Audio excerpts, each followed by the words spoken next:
Payg'ambar alayhisolatu vassalom aytadilar: "Man solla solatan lam tanhahu anil fahsha'i wal munkar lam yazdad minallohi illa bu'dan."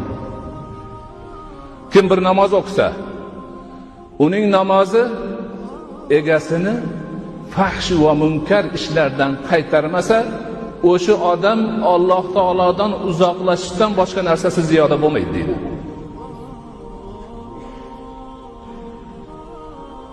Demak, biz namozni shu haqiqatini tushunishimiz kerak. Aynan biz o'ylayotgan ruhiy poklik shu. Ana namozni o'qiganimizdan keyin biz fahshdan, fohisha ishlardan, gaplardan poklanamiz. Munkar, man qilingan, shariatda yomon deyilgan ishlarni barchasidan poklanamiz. Mana shu haqiqatni biz bilishimiz kerak. Namoz bu qandaydir bir majburiyat-u banda shuni tezroq qilib qutulishi uchun farz qilingan ibodat emas.